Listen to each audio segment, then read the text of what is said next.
Greetings, everybody, and my profound thanks to all of you in the midst of all the traffic and everything else for coming here and joining us today. Also, profound thanks to Dr. Govinda for agreeing to lead this series, and the next one will be by him. One request I have is, one of the key founder members of this group was Mr. Naresh Chandra. And as you know, he passed away on the 9th. So, if it is all right with you, I would just request, just in respect of him, 1 minute, this one for him.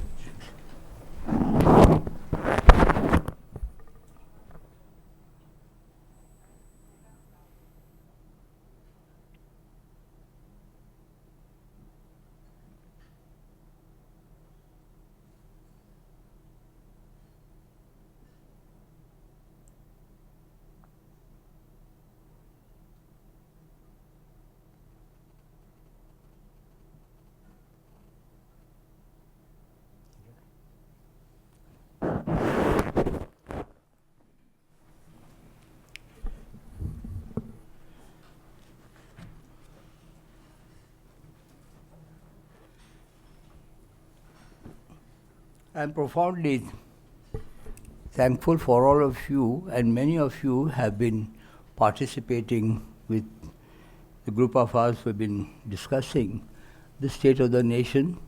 This had nothing to do with party politics, anything. Our main concern, back to what Dr. Subhash Kashyap has always been quoting, that democracy is rule of the people, by the people, for the people. Unfortunately, we see more often for the people rather than by the people, of the people. But be as it may, this issue will come up. Next month, we'll have like the state of Indian democracy, and Dr. Kashyap will be the main speaker. Now, the main thing is that I'm giving you my personal interpretation of the nature of the state of the nation. There are many things which is very important for every young citizen. And we are still producing the largest number of citizens every year, 25 million. And for me, the holy trinity for these children is A, healthcare. They should have proper nutrition, health.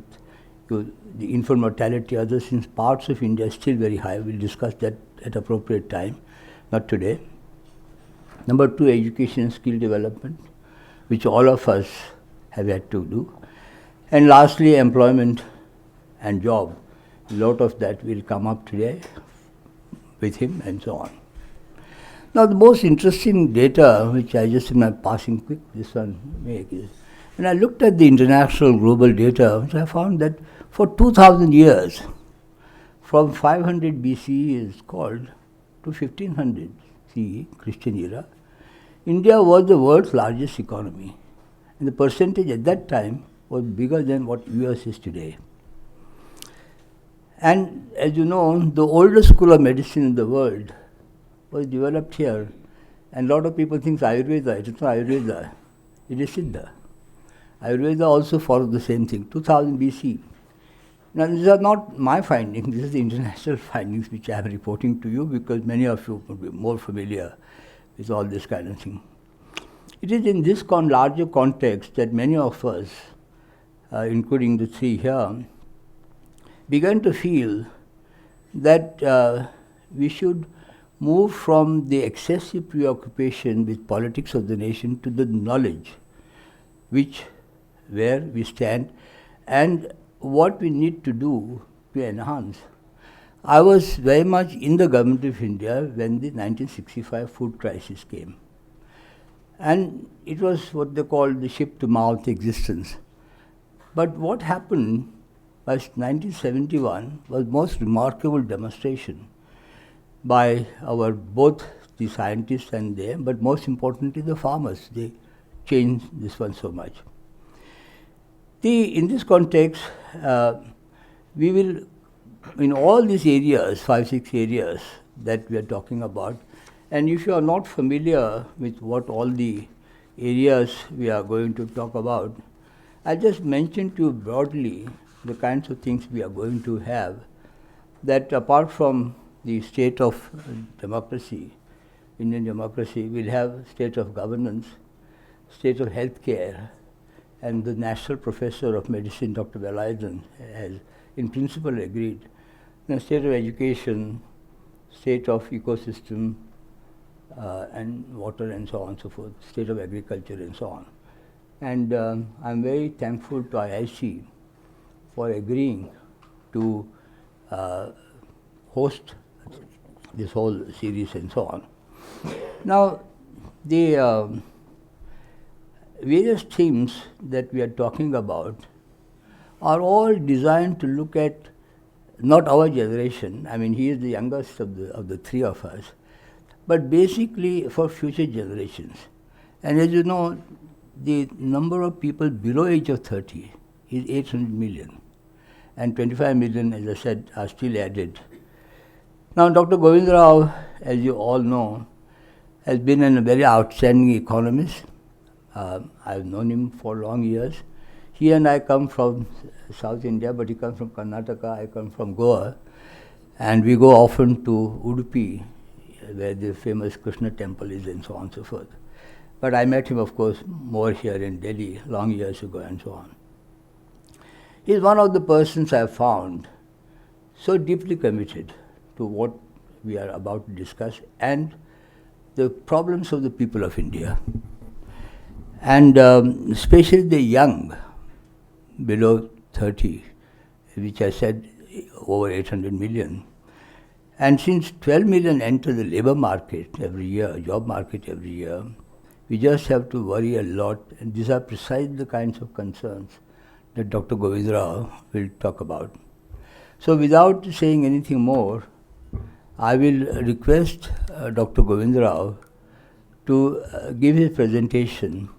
And this is basically designed as an interaction session, because what you have to say is as important as he has to say, and as a result of all this, hopefully, we'll be able to, and you can all suggest how we go about, we have some ideas of our own, how we take all this knowledge and information to the people, and particularly young people who otherwise may have to pay a very heavy price in terms of their own future and life and so on. So may I request on your behalf Dr. Govinda Rao to initiate.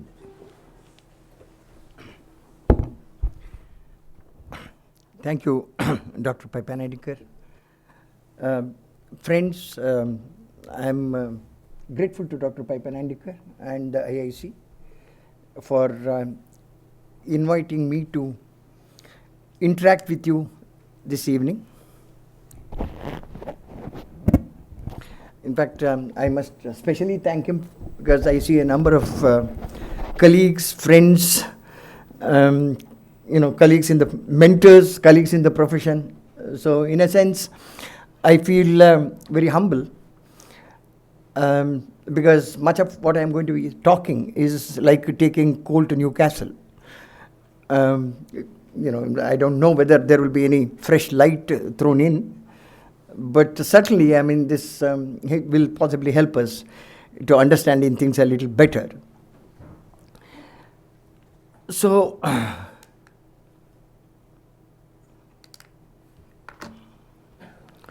let me begin with a short introduction. In fact, India has grown at more than 6% consistently over 2.5 decades, right from 1991 onwards, if you see the average rate of growth is. And very few countries in the world have grown at such a high rate for such a long time, consistently for such a long time.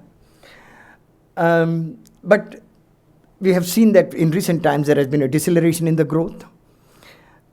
And in fact, if one sees the deceleration, particularly after the second quarter of 2016-17, there has been a very sharp deceleration. I will come to that in a little while. The other important thing is that even though you have grown very fast, there is always a complaint that we have not grown according to the potential that we have. There has always been a big gap between the potential and the actual growth. And the third important issue that people talk about is that the employment growth has not been commensurate with the economic growth. Now, well, one can dispute with the quality of data that we have. I don't want to get into the political arguments here. But I mean, if we don't have good data, I think we should get good data. There is no going away from the fact that we need good data on employment, and that's very, very crucial. But the fact of the matter is that there is a general, if the existing data tells you that, and the general impression is that employment growth has not kept up with economic growth. And this is particularly important when you say that, you see, the median age of Indian population is just 24 years. 830 million people are below 35. More than 49% is below 24 years. Now, we have been talking about demographic dividends, and then, we need to, and, we are not able to generate the employment for the people coming into the labor force. About 110 to 120 million people will join the workforce in the next 10 years. And we do need to find ways. And in addition to that, there will be releasing of the people from the agricultural sector. So you need to find non-agricultural employment for them, productive employment for them. Now, so we need to really focus on education for the new children coming to this thing. We need to focus on healthcare. And we need to create employment. These are the major challenges that we have.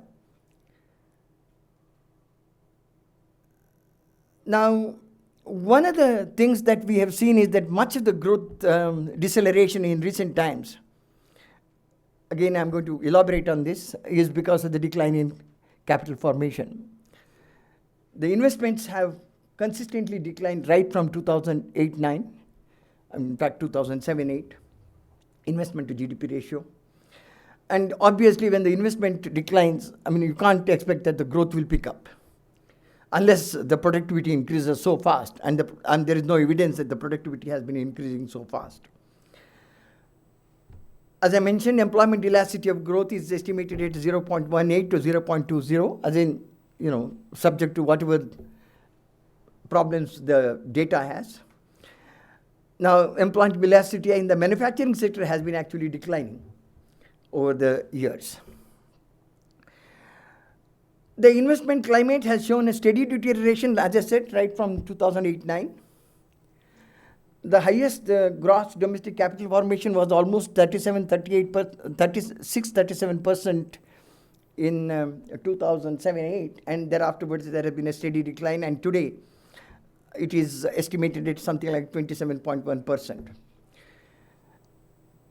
While a part of this can be attributed to the global environment that's declining, sort of financial crisis and the inadequate recovery in the developed markets, most of the problems that we have is the problem that we have brought for ourselves. The domestic policies have been the main reason for our deceleration in the growth and inadequate employment opportunities that we have created. Sustaining high growth, we can talk about short-term, issues. But then there is a bigger issue, I think a much more substantial issue that we need to really address is building the state capacity. In fact, without the state capacity, we have been trying to do many things, but building the state capacity is critical if you really want to sustain the growth for a longer period of time and then reach the potential growth that you have. And it is here that we have a huge, huge problem. Market failure is always a reason for government intervention. The question is, what do we do when the governments fail? This is the question that needs to be addressed, and that needs to be this thing. And the governments, irrespective, I'm not talking about any politics here. Irrespective of the party in power, governments have failed. The governments have failed to correct the market failures, and governments have failed to provide adequate public goods that are required, and governments have failed to provide the necessary education and health care to the people that is required. In fact, recently, A friend of ours, Sujata Rao, wrote a book, Do We Care? That's the title. In fact, I had gone through the text, quite a few of the chapters earlier. It's a passionate account of a person who is concerned about the health of the people. Now, that is a major state failure. So we do need to build the state capacity. So we need to find a solution to the government failure. That's the critical message that I want to put it across. And we all have to collectively think, how do we really address this issue of government failure? Government failure is not just government inefficiency. Government failure comes because of the special interest groups. And special interest groups, in fact, on tax policy, Mills and Johnson and Mills actually say that there is a tyranny of status quo. Tyranny of status quo is because those who gain from the reforms are ungrateful. Those who lose from the reforms are vengeful. And therefore, tax policy, more than any other policy, suffers from a tyranny of status quo. But the fact of the matter is, there is a tyranny of status quo because nobody wants to disturb the special interest groups. The ability to accelerate and sustain growth for a longer period crucially depends on breaking the power of these vested interests. Let me go to the recent growth experience.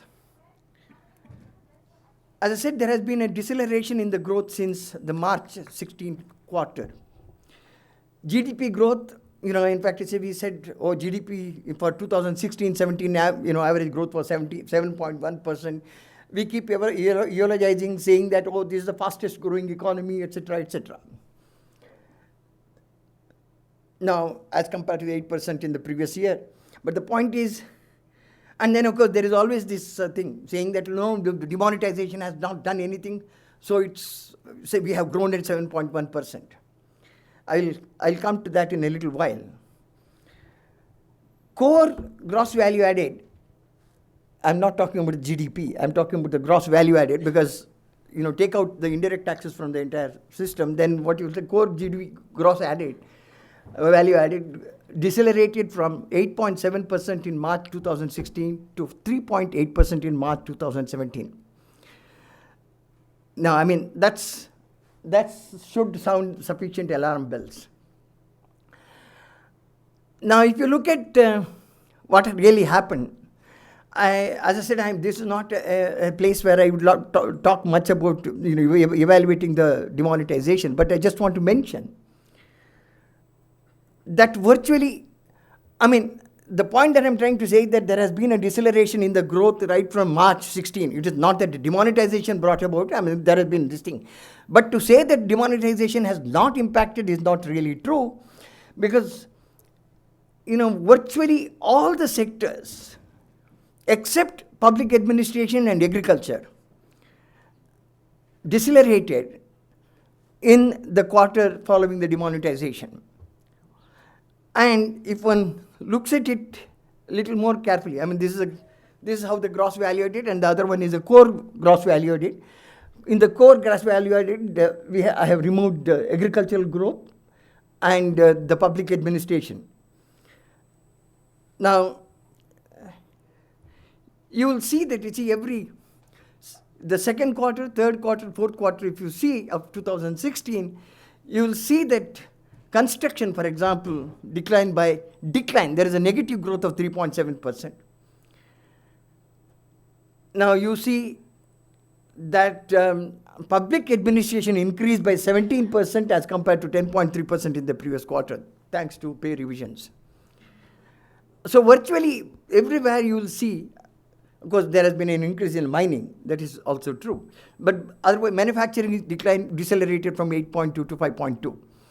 So the point that I'm trying to make is that there has been an impact of demonetization. Let us not indulge in this self-denial, saying that nothing has happened. Things have happened. And there have been, the disruptions have been much more, even in the case of agriculture. where so there are reports about the Mansoor farmers committing suicide because of the type of problem that was created on account of that. Well, I mean, it was done. I mean, it can't be done. It can't be redone. It can't be undone. The policy was done, and we will have to see how we can move forward. Now, if you look at the sources of growth, only important component that increases is the private consumption. Government consumption investment obviously cannot really trigger much growth because you have a Fiscal Responsibility Budget Management Act which doesn't allow you to borrow more. Not that by borrowing more you are going to create a great economic activity, and that's a different issue. I mean, I don't want to get into. But the major problem in the entire scheme of things is the lack of private corporate sector investment. Now, the private sector investment has been, sort of sharply decelerating over a period of time. Last year, government investment was actually front-loaded, and the budget, advancing of the budget this year has helped it to, spend much more. But the fact of the matter is that, as we go along, obviously the government's expenditure will taper off.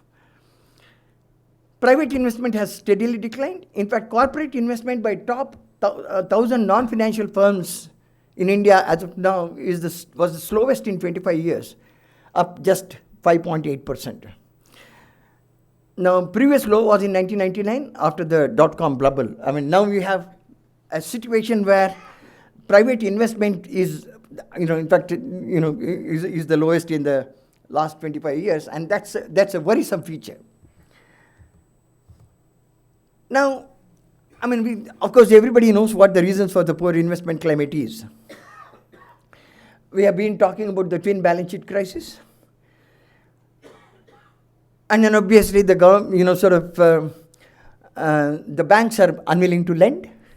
And there is a lot of noise that goes on between the Reserve Bank and the Ministry of Finance saying that to reduce the interest rates, and the Reserve Bank saying no. And the question is, I mean, if there is a scope, obviously Reserve Bank should reduce the interest rate. That's not an issue. The point is whether even the reduction in the interest rates will lead to increased investment. I mean, this is something which needs to be tested.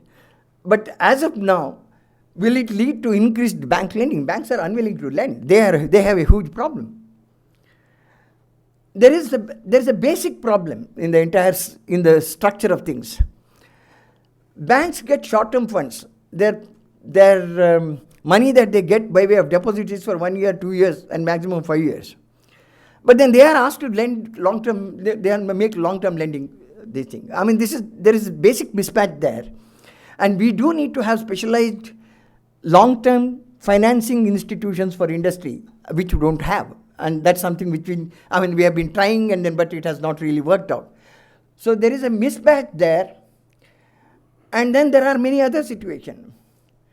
We all know that the gross non-performing assets is 7.8%, and in fact, that was in March 16, and it increased to 9.1% in September 2016.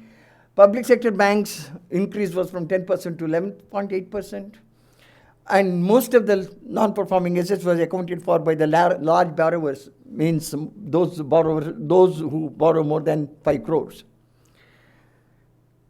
And why did it happen?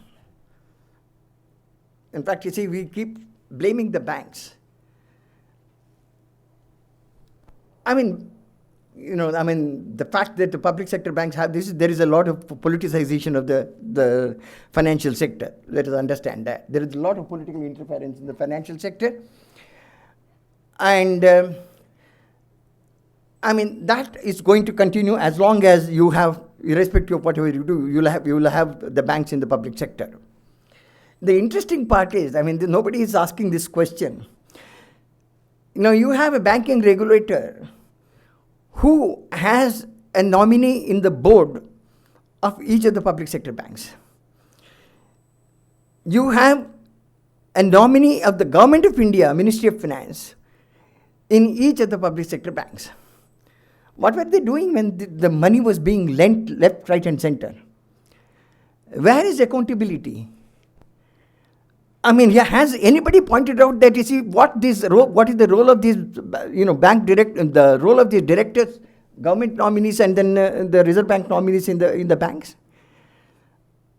Are we going to simply look at the other side and say that no, they don't have a role? Then why are they there? I mean, these are questions we don't really ask. But I mean, that's the politicization of the institutions, the financial institutions.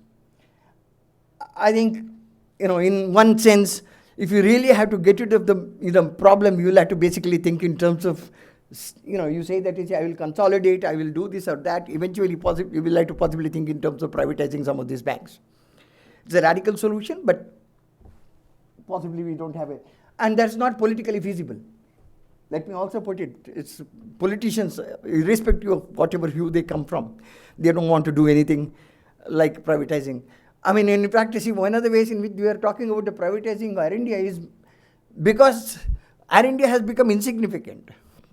It's not because, see, I mean, we would like to have the Maharaja with us, even as the Maharaja has lost all his clothes.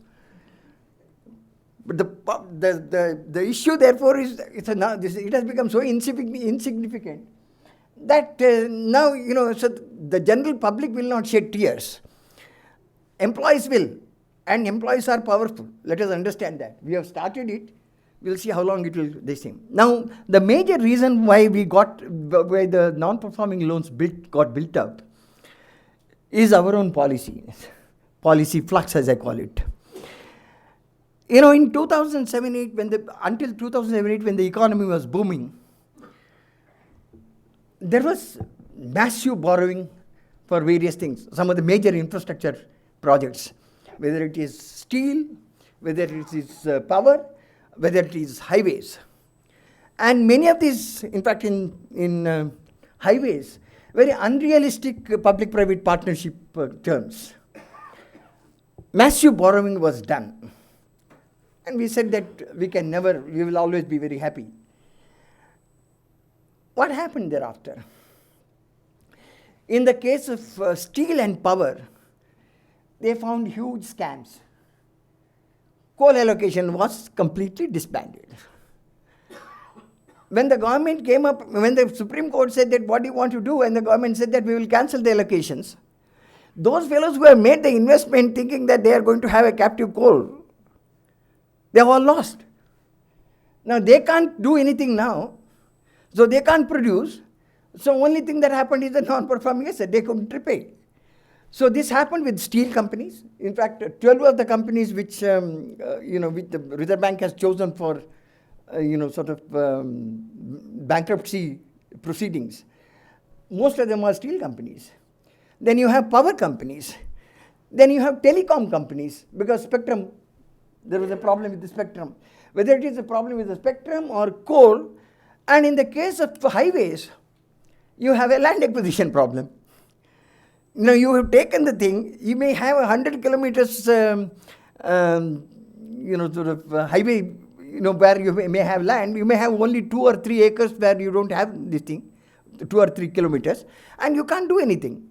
So as a result, what has happened is that many of these firms, which have made large investments, and because of the policies, they are not able to do the things.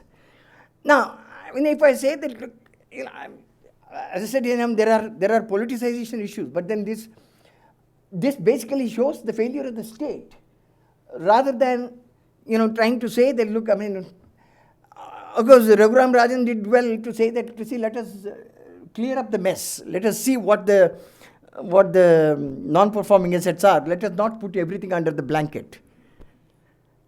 But the point, so you have this situation. Now, in this situation, now with one of the leading bankers being put behind bars, now nobody is willing to lend.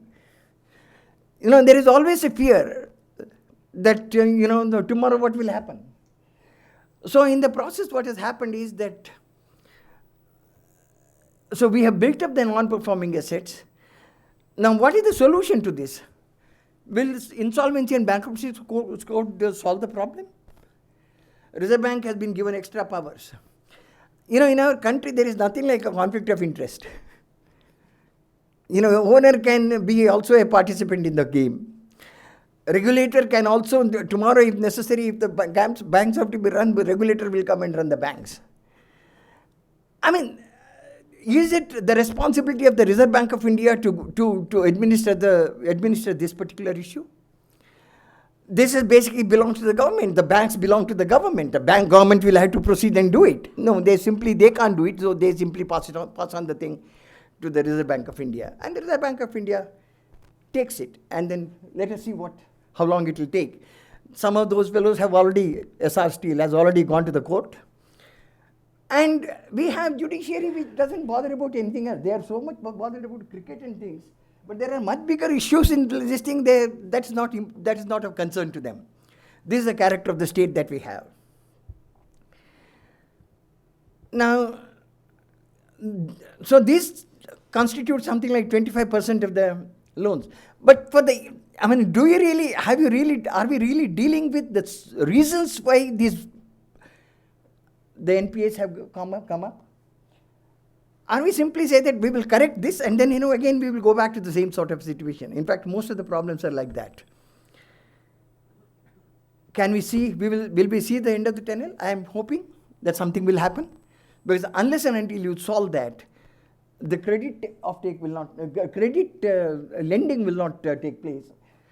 And there is, we need to really, in my view, go into the source of the problem, and we need to have a stable set of policies rather than flip-flop in policies, because investments can happen only when you have a stable set of policies. What are the prospects? Dr. Pai keeps telling that, horticulture, such great things have been done. Indeed, they have been done. People have done a lot of things. Today almost 1/3 of the area under cultivation is horticulture. And in terms of the value, this is much more. But there, we still have a problem. The agricultural problem, we basically start dealing with there in terms of subsidies and transfers, but not the investments. Subsidies and transfers, you have food and fertilizer subsidy anyway, and then you watch if the prices go on distorting the prices in the process. Now there are some agricultural commodities where these prices work. In other cases where there is something like a cobweb cycle, in particularly fruits and vegetables and things like that, or even pulses. There was a extremely sort of high price of pulses. Acreage under cultivation increased very sharply, and then in the meantime we also imported a lot of pulses. Then what happened is that pulse prices went down badly. Now obviously in the next round the acreage under pulses will get down. Similarly fruits. Now what happens, in fact it's about a month and a half ago, tomato was told in Bangalore at 7 rupees a kilo. And now it is sold at 70 rupees a kilo. Now, what happened in a month's time? These are questions. The reason why is that farmer, when he has his product and a perishable product, when he comes to the market, he cannot take it back. He has to sell it. And there is a cartel there, and including the agricultural cooperatives, cooperative marketing federations. Now, if he has to sell it, now one of the ways in which you could have sort of stabilized prices for this thing, more stable prices, is to have substantial investments in transportation, storage, processing. There is nothing that, in fact, the extra thing that he has to dump it on the road and go. We have not, rather than giving subsidies and then coming up with all sorts of transfers, including loan waiver, which is a transfer. Now, you are coming, instead of doing that, you see, if that amount of money is used for building, cold storage facilities, building, sort of encouraging food processing industries, the prices will stabilize. We have a very great interest in, controlling everything, including prices. Now you can't, it's a market function. Let the markets do, but then you do what is necessary to ensure that there is, there is no sort of a distress sort of a situation. Industry, we have, it's a much researched area, so I don't really have to go into that. There are infrastructure blues. You have imperfect land and labor market. And of course, there are market imperfections. And of course, services is coming under protectionism. So we really have, unless and until we really start thinking in a different manner, rather than subsidizing, this loan waiver has become a political, weapon. For everything, loan waiver. I just don't understand. Now, you do the loan waiver, whom are you really helping? The fellows who have gone to the commercial banks and borrowed. The fellows, the money lender who doubles himself as a trader, has gone, he has given the loan, and when the yield comes, he goes and takes the yield away at a price which is much lower than the market price. And then you can't go in and sell it in the organized market, because they say that, they will give the money after a month. They will give a check, they will give a money after a month, and then if there is some due, they will take away the due and give. That fellow doesn't have that much of leeway. Now, I think we need to understand the agriculture sector much more, much better, and we'll have to make substantial investment in creating a situation where this distress sale is avoided. All this points to one thing called the constraint, one major constraint, and that is the state capacity. See, when the markets fail, governments have to come in.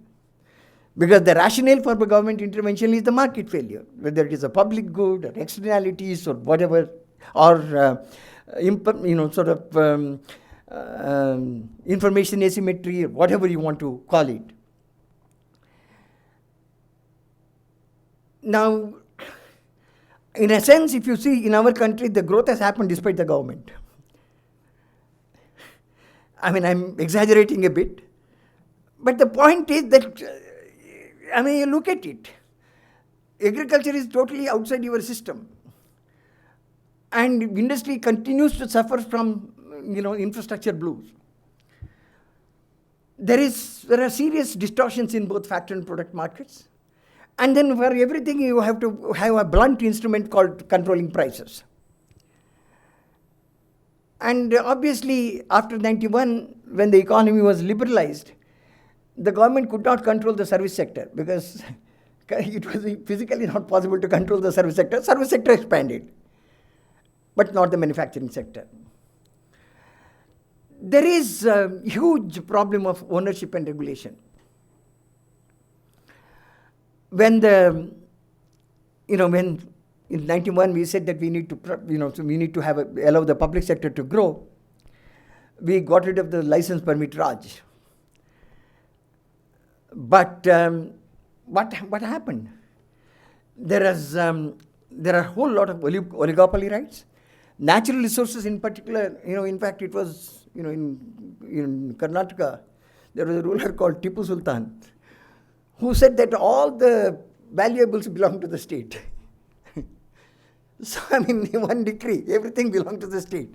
So, all the natural resources belong to the state now.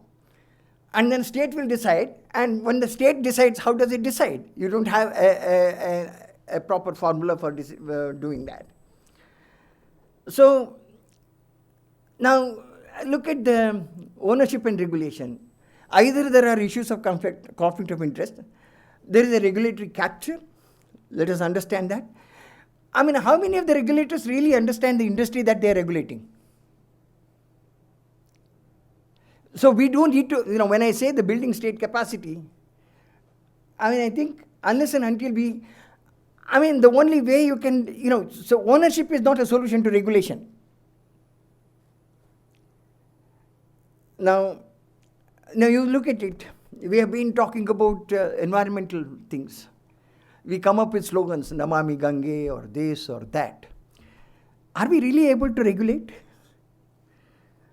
Now, the Art of Living Foundation comes here to Delhi and then spoils the entire thing. Are we not looking the other way? Is that the state capacity that we are looking at? So is this the law for one and then, so the law will take a different distinct for different people? Look at education and healthcare. You have rent-seeking regulators. Now you have UGC, you have AICTE, you have Medical Council of India, and everybody knows that they have not been able to do anything, or in fact they have been seeking rent. Is it that we are not able to control any of them? And we are talking about the demographic dividend. We are talking about people coming to the labor force. But what are we trying to do? Does it take, and in fact there is a big report my good friend Arvind Panagadia has written on the Medical Council of India. Very nice report, good report.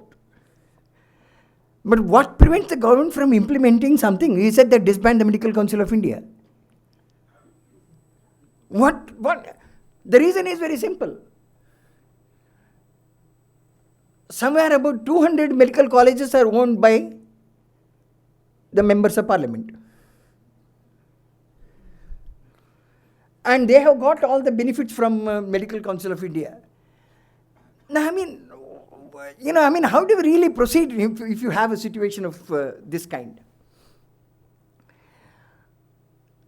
Now, as I said, I talked about the Do We Care book by Mrs. Sujata Rao. Now, in fact, Prime Minister recently said a very nice thing. We have had this 35 years of Institute of Chartered Accountants of India. So far, only 28 of them have been debarred from doing things. Is it that they are all such worthy people that, there's a question that one has to ask. I think that was a very right question to ask. Now, you keep saying that there is a huge amount of corruption in the income tax department. Who is the person who is conducting it? The chartered accountant. He has a license with the respective officer and he says he works out. Now, you talked about black economy. What has been their role in the entire scheme of things? Now, the Institute of Chartered Accountants in India is a recognized thing. Let us understand. It's under the, Subhash Kashyap will say that the parliament is under a parliamentary resolution, right? Anyway, whatever be the case. I did talk about the representatives of RBI and government in the public sector banks and their role. No, you see, a lot of things have happened everywhere. You see newspapers and everything. Nobody has asked this question, what did they do? When Vijay Mallya was given such large loan, what did they do? There was a case, I happened to have been a board member of Rural Electrification Corporation for some time. Once an issue came up of giving something like 12,000 crores of rupees loan to Tamil Nadu Electricity Board. Then I said, what is it for? Then they said, no, this is a government company and there is a sovereign guarantee. I said, no, that is fine, but why are they borrowing this money? What is the reason for this? Then, eventually, there is the Joint Secretary of the Ministry was sitting there. He's a board member. And it is done at the instance of the Joint Secretary of the Ministry. And then after a lot of probing, then they said that Tamil Nadu Electricity Board had to repay 8,000 crores. So you give them 12,000 crores so that they can repay 8,000 crores and 4,000 crores extra they can have. This is what they call the evergreening of loans. I said, sorry, I can't be a party to this type of a thing. And at this rate, we can't really do anything. Is that the way we go about? There was another case of giving money to Rajasthan Electricity Board. Then what happened is that, I resigned from the board because I had to join Sushma Nath in the Finance Commission. And when I joined the Finance Commission, so I resigned from them. But the point is the loan was given. Now, if that is the type of role, then why do you blame anybody else? I mean, the point is that, you see, there are basic problems in the system. As I said, 1991 reforms, the license permit Raj has ceased to exist. Thank God for that. But then there are oligopoly rights. There are people and have the powers to either bestow or the powers to punish. The moment you vest the people with the power to bestow or punish, there is always a sort of a trading of that, unless and until there are checks and balances in the system. We do need to have consistent and coherent economic policies. Does it make sense to loan waivers? I have already talked about this. I don't want to talk more. My friend Dr. Piper-Handikar is very optimistic about technology. Sometimes technology can do wonders. Indeed, it can. Now, for example, you did talk about the horticulture products, the innovations that have been made. And, sort of in Bangalore, for example, papayas. Smartphone medicine. Yeah. Now, I mean, there are a lot of things that they have done. Now, lots of people get their income tax refunds fast because technology is being used. Now, a fisherman in Cochin who goes on to the sea, in fact, uses the cell phone to find out which yard he gets the better price, and then takes the fish to that particular yard. There is the telemedicine. You have things of that nature. But these are all but then the technology can go to an extent. As long as you have a human interaction, the things collapses there. When the human interface is involved, there is a way in which the income tax department works. Again, an anecdote. Because you have a high fiscal deficit, you project the tax revenue at a much higher level than, it's not the projection, it's a target. And when you do that, then you distribute it to the different collectorates. And each collector's performance is judged on the basis of his realizing the amount the target that is set. What he does is he doesn't care whether it is right or wrong. He just goes and assesses people. Now, many of them will take it and then pay. And some of them, with means, will go to the tribunal. But then if they have to go to the tribunal, they have to pay half the tax. So to that extent, he gets the money. He goes to the tribunal. Now, tribunal strikes it off. But that takes about 3-4 years. In the meantime, the fellow has gone. He has got a transfer and he has gone. And when the tribunal strikes it off, then, it says that you have to pay the fellow with the interest, whatever the money that you have collected with the interest.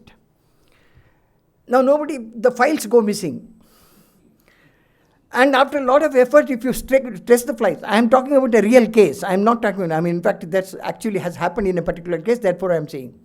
After a lot of effort, if you find the case, and the respective income tax officer says, oh, yes, you come after a week, I will calculate the interest payable on that. You come, but then 10% should be mine. Now, this is, it's a fact of life. Now, the question is either you pay 10% and get the money, or you say that, I don't pay the 10% and don't get the money. The situation has not changed. We may say that we have demonetized, things have improved, everything has happened. But then this is a fact that has happened in July 2017. Can technology, as I said, so technology can do to an extent. But then, as I said, education, healthcare, medical council, these issues had to be dealt with. How do we develop the state capacity? This is something which all of us have to think. It's not just me.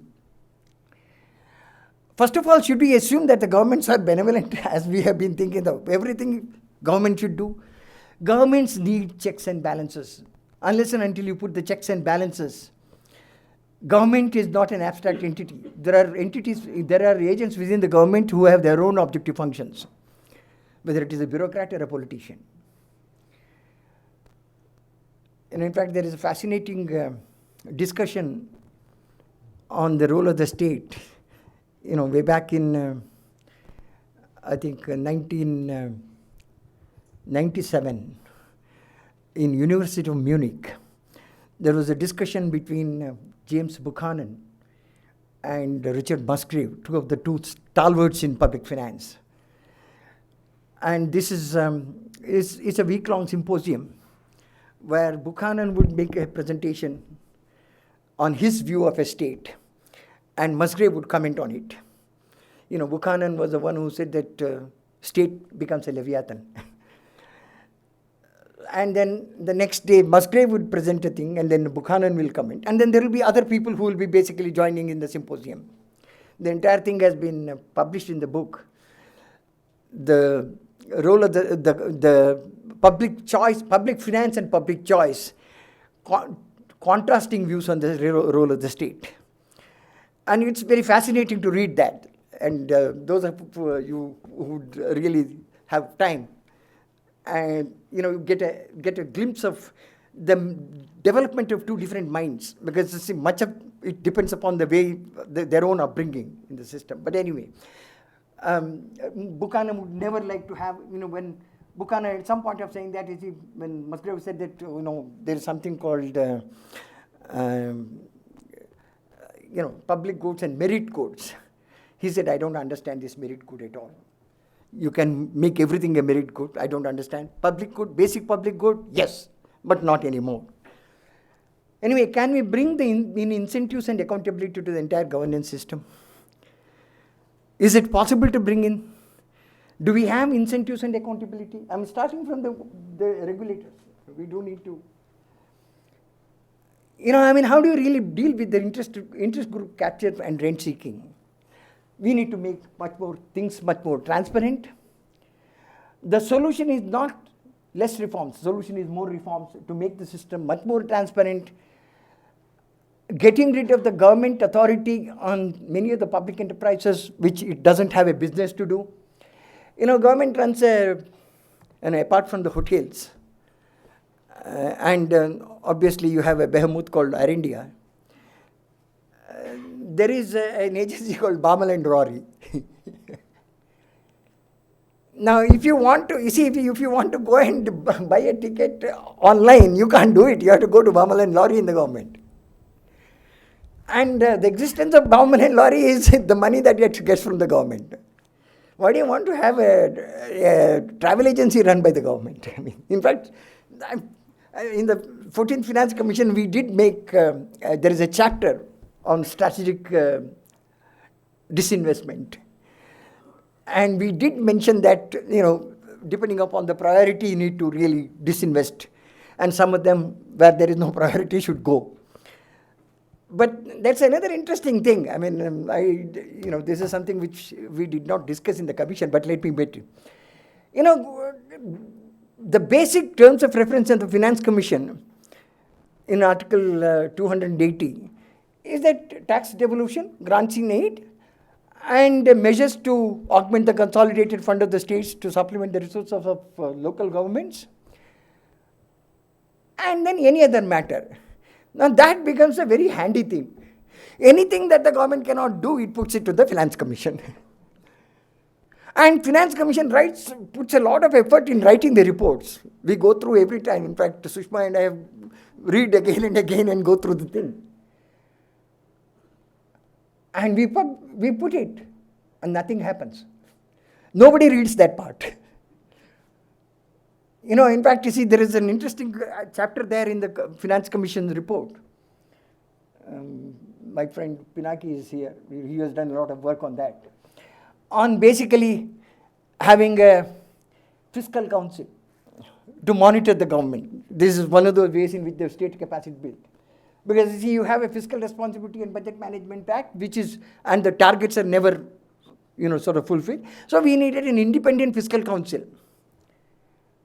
And independent fiscal council to be appointed by the parliament and reporting to the parliament. Okay, that is how it happens in the Congressional Budget Office. That happens in the Office of Budget and Accountability in the UK, parliamentary budget offices. But we said that we want this type of a thing. They have not even looked at that recommendation. They have a fiscal review committee that came up, and fiscal review committee makes a recommendation that Ministry of Finance will appoint the fiscal council, and it will report to the Ministry of Finance. I mean, we have covered our ground well. And unnecessarily, we put in a lot of effort in trying to find out what happens internationally with regard to the fiscal council, international practices. Anyway, so we do need to have, we need to, like as I said, fiscal council, we need to have systems and institutions of checks and balances. Now, the question is, there is an issue. If there is no political will, fiscal council will not help, whoever appoints it. If there is a political will, you don't need a fiscal council. However, the importance of the fiscal council is raising the awareness, raising public debate, getting this particular, that is the example that I'm giving is, that is the one where things go a long way. Whether it is the NGOs or whether it is independent researchers or whether this thing, we have a responsibility of trying to make things easy, transparent, and raise the awareness so that the state performs its role. There is a need for a community action. Now the question is, there are question marks on NGOs as well. I don't want to get into that, but then we need to know how benevolent and objective they are. But the point is that we do need, in addition to the government and markets, and you need a third sort of set of institutions to review and monitor. I don't want to end with a pessimistic note. I think I have said enough of bad things. The reason why I said this, I am concerned because you may say that, look, I mean, you reduce the rate of interest and the investment cycle will pick up, etc., etc. This is fine. But I think we have a much bigger issue of state capacity, and that's something which we need to focus on. We will continue to grow, but not to our potential. Reforms are critical to reap demographic dividends. This government has shown the capacity to undertake policy changes. However disruptive they are, if they decide to do it, they do it. Disruptions like demonetization may not bring the needed reforms, but then it has shown the capacity to do it, and they can do it if they want to, and then we need to encourage them to do what is right. The policy reform to eliminate rent-seeking and reap oligopoly profits are necessary. Communities need to work for greater transparency in the government decisions. We do need to have the advocacy for greater good. Thank you very much.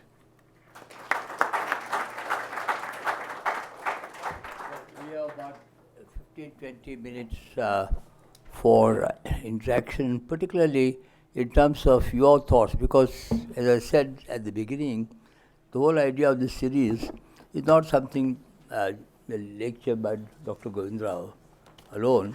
The whole idea is that we as citizens have to find some answers for all the young people who are here. We are beyond all these kind of things ourselves.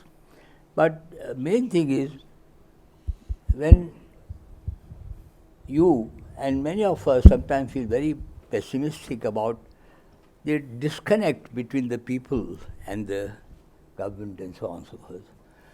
People ask me sometimes, why do you still feel optimistic about India? I say only one reason. When I go across and meet a lot of young people, and young people I'm talking below 30, the capacity, the talent that many of them have shown. You talked about, this question of, for example, by this fund for technology. Now, take what, for example, smartphones have done to the world, but to India, and particularly young people, some of whom are here. It's amazing. But what Dr. Atul Govinda of Indian origin says is that with smartphone now, you can provide, these are Harvard public, any one of the person, bariatric surgery and so on, inventor and so on. So is that you can do everything in medicine except surgery through smartphones. And this is the technological evolution. Now, my main point is, apropos your comment about my, is when I see the talent of the young people, and as I said, I'm not talking about people in the 50s and 60s, I'm talking about below 30. I'm so impressed in so many areas, and I work in many parts of India. It's an amazing, whether it's in medicine, even like Ayurveda and so on. So it's amazing how some of the young people have brought in old traditional technology but made so relevant to present kind of things. So be as it may, only important thing I want you to comment on is Dr. Govinda rightly pointed out the need for improving the capacity of the state. I fully agree, but my main question is the state the answer in a democracy? Because back to what you said, the state works under certain political compulsions. Later on, if you like, I can explain to you what several prime ministers said to me one-to-one about their inability to push certain kinds of reforms. Incidentally, as you know, when I wrote the 1967 report on bank nationalization, I said, please for heaven's sake, don't nationalize the bank because it will lead to political lending.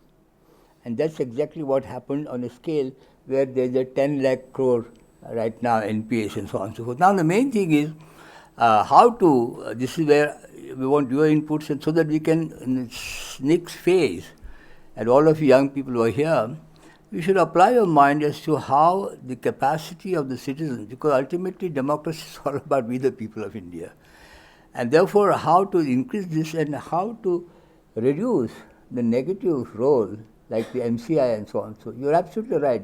The best thing to do with MCI is to abolish it. And that's what happened. Nehru picked it up, MCI, you see, from British. They abolished it a long time ago. But here, for reasons that you explained. So now, both interaction and your own thoughts, so that, we take this process further in each one of these kinds of sessions. Please feel free to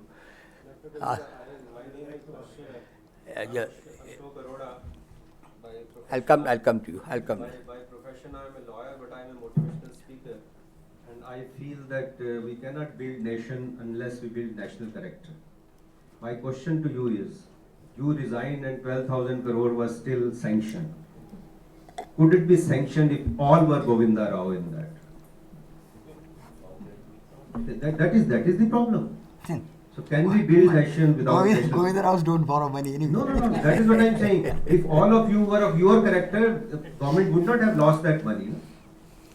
The problem is there are not Govinda Raos, enough Govinda Raos. We have to produce Govinda Rao to build nation. Ultimately, system would fail. System is run by people, not by the agency. See, you can't go against borrowing. Borrowing has to be done by any manufacturer. Manufacturer has to, he's an entrepreneur.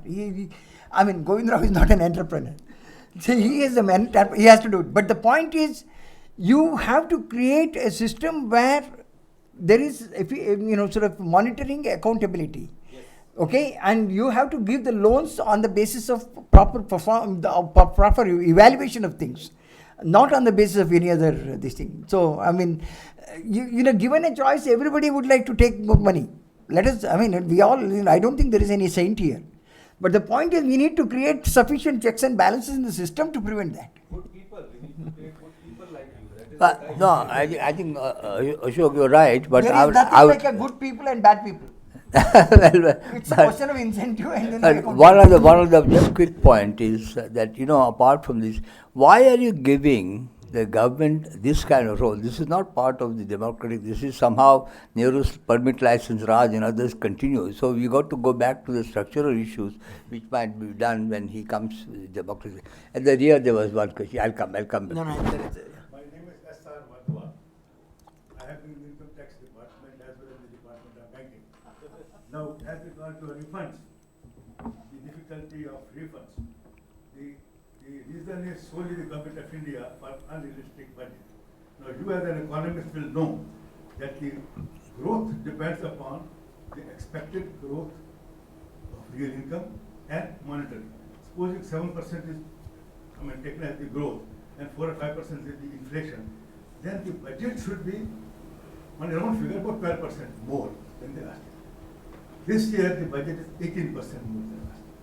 all these things of not issuing refunds arises from the unrestricted budgets. I was a director of budget for 7 years. Dr. Manmohan Singh used, there is a regression equation. He used to apply that and never forced me even once to have an unrestricted budget. And if the head clerk doesn't issue a refund within a fortnight, his head used to be chopped off. Now the chief question will issue the refund. So the real problem is unrealistic budget. Secondly, you said about the chartered accountants. Yes, they are a very genius. I am now an advocate, but chartered accountants, there is a problem. Now, suppose a chartered accountant doesn't do his work properly. I have seen in UK, I was there as a tax advisor. Now, there, if they find one case of a chartered accountant badly audited, all his cases are audited. Imagine if the chartered accountants, all cases are audited, he'll go out of business. No need of going to the Institute of Chartered Accountants. Just follow this, what the UK is doing. Once a chartered accountant's work is known to have indifferent quality, all is accounts of quality. Coming to the bank loans. Sir, when the banks were nationalized, I was the only government officer who had done the CIB banking department. So I was taken to the Department of Banking and made the government nominee of the State Bank of India. I will tell you an instance. Dr. R.K., Mr. R.K. Talwar was the chairman. He was asked to give loans against the banking norms. He refused. He was asked to go home. He went to Pondicherry and prayers. How many today are Talwars who will say we will follow the banking norms, but we shall not give loans except for the banking norms. So this is the crisis of character. The crisis of character that is developed. And then wrong policy. Now you tell our finance minister to fix up the realistic budget, refund will come to every time the refund will come to you. Now income tax department is 71 out of 80 ranking. Why? It is corrupt department. I totally agree. But the solution is have policies and procedures which will make it honest. Yeah, and I don't want to comment much on what you said, but the unrealistic budget part that you talk about, and that is the reason why we need a fiscal council. That's the point that I'm trying to make. Yeah. Professor Govinda Rao, the lawyers are no better than the chartered I think accountants. the lady has been wanting to talk. After that, I'll come to you. We have moved on from talking about the youth bulge to youth dividend, but your figures project that 135 million would be joining the job market by 2030. Which are the sectors in which you think the jobs will be created, because they are not going to go into agriculture? Manufacturing has been impacted particularly by demonetization, so which leaves only the service sector. One last point to this is, I think in today's newspapers, 142% default in education loans. So where are they going to land? 142%? Percent default in education, payment back of education loans. So where are these educated youth going to land? Even if they are default, I mean, at the beginning itself, they are defaulting in repayment of education loan. Well, I mean, as far as the sectors of growth is concerned, you don't have a solution except accelerating the manufacturing. Demonetization is a passing phase. I mean, I don't think demonetization effect will last forever. What is more important is your factor in product markets. You need to allow the prices to play the role that they have to, including, sort of have a much more flexible labor market, which would also, which would mean that you need to have a social security system in order to ensure that the displaced labor is not put on the street. I mean, there is a combination of policies that you will have to basically work on. And ultimately the labor-intensive manufacturing will have to take over. And that is the one which will have to provide the jobs. And there are lots of skills that, that are still needed in the system. We keep saying that, there is so much of unemployment and all that. You look for a good electrician, look for a good plumber, look for a good, this thing, you don't get them. I mean, there are, as I said, in fact, you see all the plumbers come from Orissa. You know, whichever way you say it. So there are lots of skills that are available. Lots of investment will have to happen. You know, in fact, you see, much of the growth will happen because of the investment and labor-intensive manufacturing. This thing. But I'm talking of the highly skilled. Highly skilled. IT particularly. You know, I mean, highly skilled will have to basically prove their skill and then proceed further. And that's the reason why even in manufacturing, when you have. They will go for innovations. Yeah, I mean, the service sector has done quite a bit so far, but then it's not that it's going to happen never. But then there will be sort of opportunities coming our way. We'll have to work towards increasing the opportunities. Sir, I'm K. Mahesh. I'm a government servant.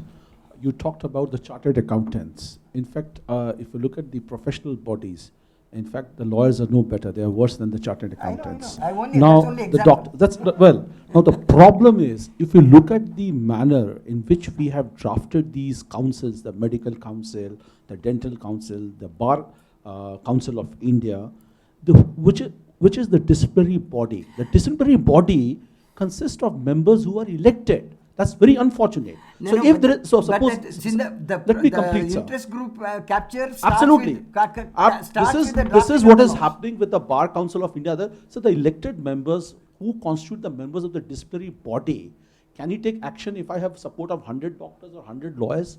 And we have never thought of amending this. This is a big problem with the professional bodies, the regulators. The second about the tax regulators. It's a sorry state of affairs. We have seen the VAT, sir. We had interaction with the Delhi government. We have a VAT tribunal. You'll be shocked to know that we had members of the tribunal, one from the administrative services, who never worked in the VAT department, no knowledge of accountancy or law. And the two members, they fought. And the lawyers watched. And there was a case, somebody filed a petition in the High Court. And both of them were forced to resign. No, our these bodies are packed up with people who have no expertise, as you rightly put it. It's a sad state of affairs that it has become a parking lot for post-retirement, rehabilitation of bureaucrats.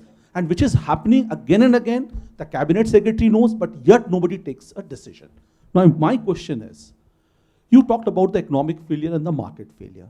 I just want to know, is there a relationship between the social failure and the economic failure? Is there a relationship between the social failure and the market failure? Thank you. I mean, we can find relationship of one with everything, but the basic point is that market failure is a market failure, and we should treat it as such. Then don't bring in the social set of issues there. Welcome. I just want the young person at the rear. Please, yes, go ahead. He has been asking. Just getting the. After you guys. Just to have the younger one. Yeah. One quick question, please. I have, so I'm Bhavya, I'm in college, studying in SRCC right now. So I have two different questions for you. Firstly, in terms of making labor markets work better, can you tell me what role do you think the sharing economy can play in order to aid that? And secondly, What's the question? what role the sharing economy can play in to make labor markets work better, and do you think we should incorporate we should have some sort of national policy towards incorporating the sharing economy into our Sharing economy. aggregators, app aggregators like Uber, etc. So secondly, I don't know if you have addressed this in any of your speeches. I just heard your last speech because I came late. But in terms of the non-performing asset crisis, can you tell me, and like you spoke about creating accountability and incentives, etc., how does a fiscal council really create accountability when it comes to corporate and when corporate and political interests align? Like, nationalizing banks, politicians can still go ahead and lend from private banks owing to let's say, favors that they owe to certain big corporate groups because of their political donations. So how really, can you shed some light on how to create accountability and incentives in terms of that? See, Fiscal council doesn't deal with the banking system. It only talks about the monitoring of government budgets, imparting realism to government budgets, and then monitoring the fiscal targets and things like that. Now, the sort of problem that we need to do in the case of banking system is basically bring in much greater accountability to the people at large, which basically implies that you need to disinvest more and more so that there are shareholders, and at certain point of time, if necessary, you'll have to privatize them. And ownership is not a solution where the regulation is a solution. I mean, you need to regulate. So obviously, that's not going to be easy to, it will take a long time to this thing because nobody wants to give up the control. That's where the problem is. But ultimately, accountability will have to come from the shareholders. Okay, yeah, go ahead, please. I am Professor H.M. Desarda from Maharashtra. I was member of the planning board, and I know Professor Rao for a long time and Bhai Panandikarji. I traveled recently with this Kisan Yatra 4,000 kilometers. In fact, they had a rally today. You see, Professor Rao, Govinda, there is such a contradiction in the rate of growth and structure of the growth. Agriculture as a sector is, even though and everybody knows the number, I don't have to repeat, half the workforce in any of the states, including Maharashtra, which is an industrialized and urbanized state, still work in agriculture. And share of the income going to that sector is almost 8% today in Maharashtra, at a country level. So, and there is a deep anguish. And this, vis-a-vis, you have to see, I have been observing these things, myself being farmer, living on farm, that I think foremost challenge before India, which you may not realize sitting in the IIC, is to save the remaining natural capital. Land, water, biomass, biodiversity. Such a phenomenal degradation, and with the climate change, unless you address these issues, I think you are not going to, whatever you talk about fundamentals and we as economists or teachers of economics, our stable is a growth, but growth of what and growth for whom? So unless we move beyond state and market to the community, I think the point you are trying to raise, I think we may analyze, but we will not come to the grips with the action. And anyway, economic answers, they are political questions. And now economic answers are ecological questions.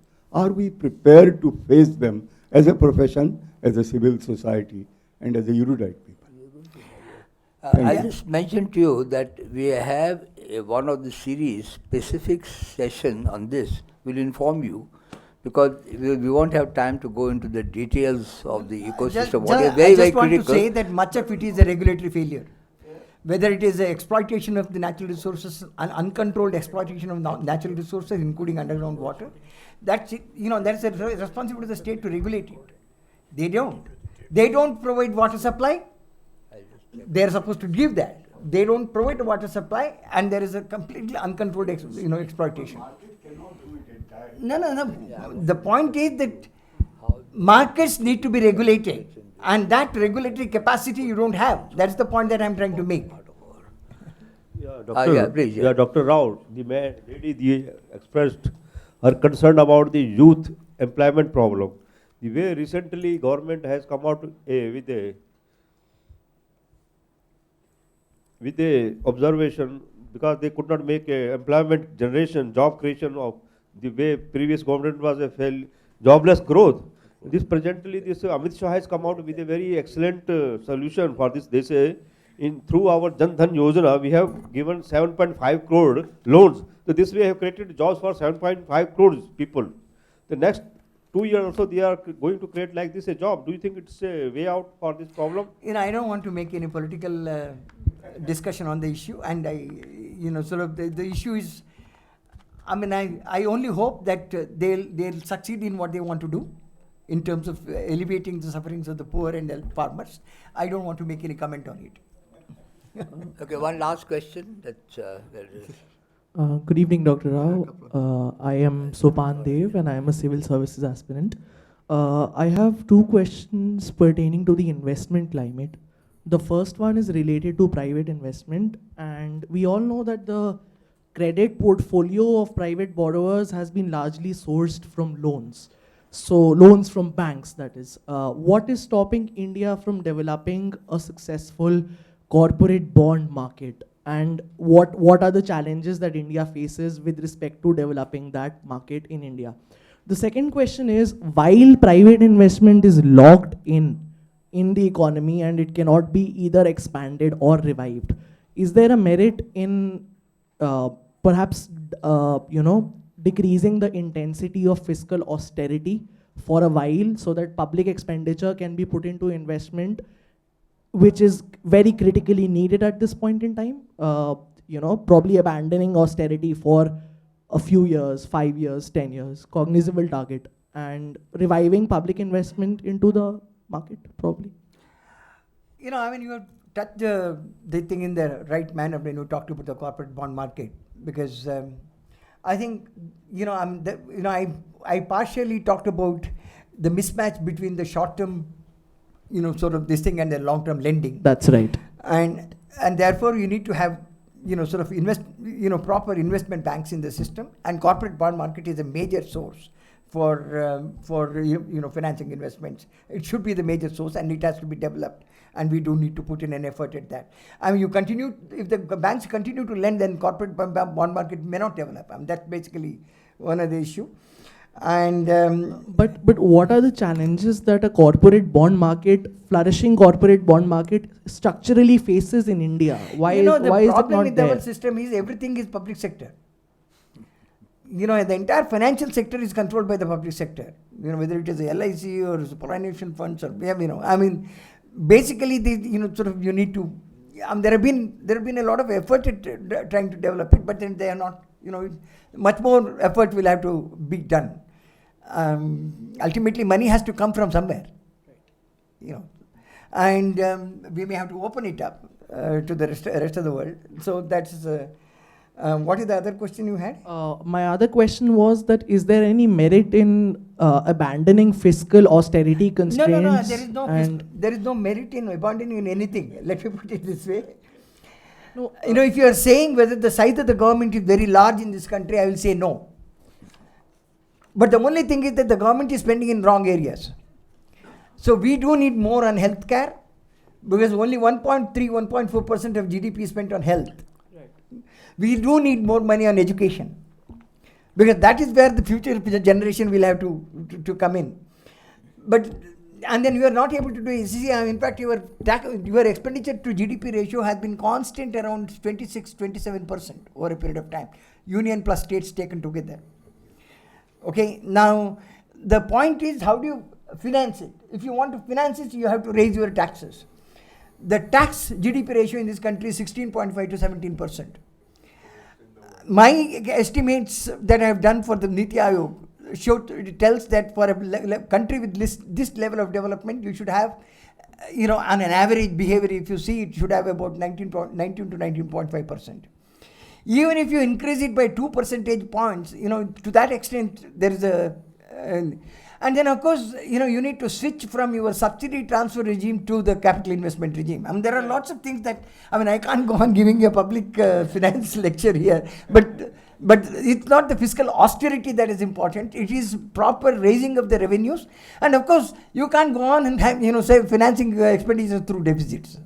Right. Thank you. Thank you, sir. Last question. I'm just too many. Okay, let this lady on the young lady. Let the Ria give her. Okay. Yeah. Or both of you can, one after the other. You can. I have one question. I'm 22 years old, and I'm in the job market. And I was wondering, you mentioned about how India will be moving towards more labor-intensive type of jobs. And the use of technology. I wanted to ask a question about the role of technology in taking away those labor-intensive jobs as robots and more mechanical stuff coming to the market. I have no great statistics. No, I think, I would not leave you in a very pessimistic mood. You know, I mean, the technology penetration in this country is still nascent. I mean, in fact, it has not. There are so many areas where technology has to penetrate. There is so much of scale, but the point is, it has to be done. In proper direction will have to be done. So that's basically the. So you will, don't worry, you will get a good job. And all of us must work towards that. Please. Yeah. Yeah, yeah. Sir, first of all, I would like to make one point. Like, I'm CA by profession, and I have got the opportunity to work with some of the lawyers while working for the tribunal cases. And as well as right now, I'm an aspirant to civil Speak into the. It is okay, yeah. Then it's okay. Yeah, just. So, like, I'm having, like, you just mentioned, like, about the CA's role in the nation building or economy and such. I feel it's not about the CA, an administrator or a lawyer. It's more about that nexus that is existing in our country. You know, we just need to break that spider web, and everyone will fall in line. There are chartered accountants who are being, involved in certain things, and there are lawyers who are working for good, and there are CAs who are working for good. So this is my point I want to make. You know, I mean, I have one problem because I didn't elaborate there because for want of time. See, lawyers are a major interest group preventing the cases from being settled. Absolutely. Doctors are a major interest group who don't want proper this thing. Teachers are a major interest group who don't want improvement in the system. Now, I mean, why is it that you see, I did not really deliberately go into the judiciary. If we have an effective judiciary deciding on the cases quickly, which is a basic public good that you give, protecting life and property of the individual is the basic public good that the state has to provide. Absolutely. Are we doing it? We are not, in fact, you see, there is all sorts of informal systems are adopted to settle disputes. Why is it that, you see, we are not able to give basic public good for delivery of justice? It's not the government. The entire system, there is a body politic that has gone into it. It's more about the nexus that is existing in our country.